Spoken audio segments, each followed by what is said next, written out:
called Carlson Grant I, born in the picturesque settlement of West End, the 1st of March, 1950.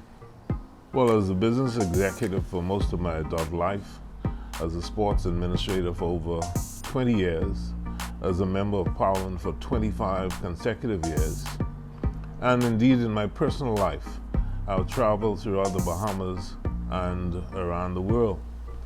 And there's no place that I have visited that I would trade or exchange for home, because the Bahamas is so unique in more ways than one.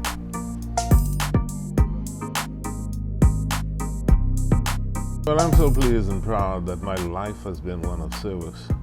I returned to Grand Bahama, my birthplace, in April of 1971.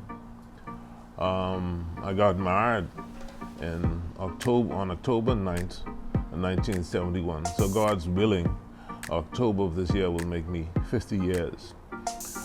Shortly after returning home, I was recruited to serve in softball by my friend Ben Ferguson, who introduced me to Churchill 10 and O's.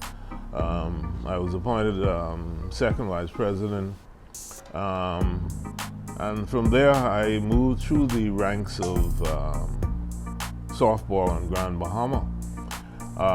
In 1975, I was elected vice president of the Grand Bahama Baseball Association and served as vice president, and eventually commissioner. In 1975 as well, I was elected a vice president of the Bahamas Softball Federation, the governing body for softball in the Bahamas. That has been a very rewarding, if you will, career for me. I eventually was elected president in 1988 and served 3 consecutive terms as president of the Bahamas Softball Federation. In my travel, I was appointed a member of the Hall of Fame Committee of the International Softball Federation. In August of 1997, I was elected as the 3rd Bahamian Hall of Famer. I served in Kiwanis as well.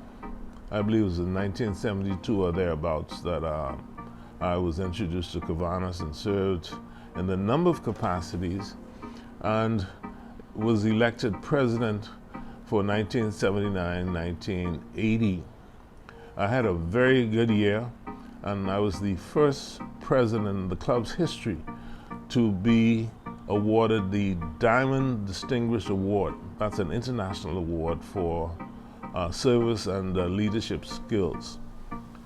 I was really drafted into politics. I had no great interest in becoming a politician, but I was drafted into politics and was elected for the first time in 1992, August 19th to be exact. And thereafter, for 5 consecutive elections, I was elected, serving 4 terms as the Member of Parliament for the newly established Lakaya constituency, and then 1 year as the member for Central Grand Bahama, which was also a new established constituency. I was honored to serve as the Minister of Tourism for 1 year, from 2007 to 2008, but my most rewarding career in politics was that as Minister of Works and Transport, from July of 2008 to May of 2012. During that time, the government of the Bahamas embarked on the most ambitious and comprehensive infrastructure in the history of the country, and I was honored to supervise almost $1 billion in infrastructure throughout the country.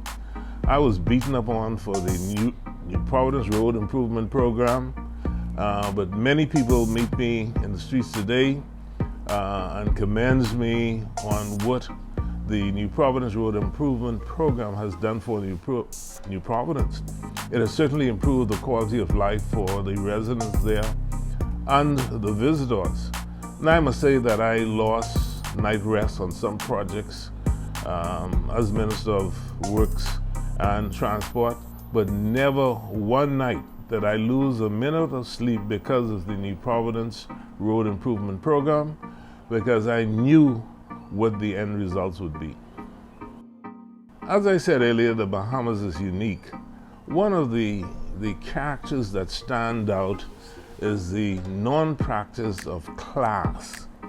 I recall that one year I was part of a delegation that visited Puerto Rico, and our delegation was assigned a car and a driver. Vaughn was his name, and we got to know Vaughn personally and actually took him to dinner with us.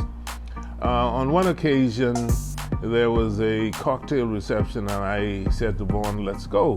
He was reluctant, but he came. We were standing by the bar, and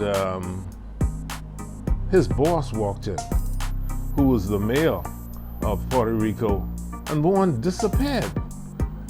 And I knew why, and so I then asked him afterwards. But he would have been fired had his boss caught him socializing with me. That doesn't happen here in the Bahamas. One does not look down on one former classmate, for instance, who may not have been as successful as he is. You know, you meet them on the street, you greet them warmly, and you have a conversation sometime about old times.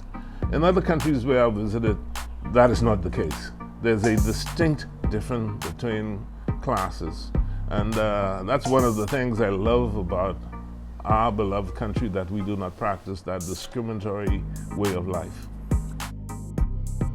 I would impress upon them the importance of hard work, dedication, earning an honest living, and success as a result of your hard work and dedication.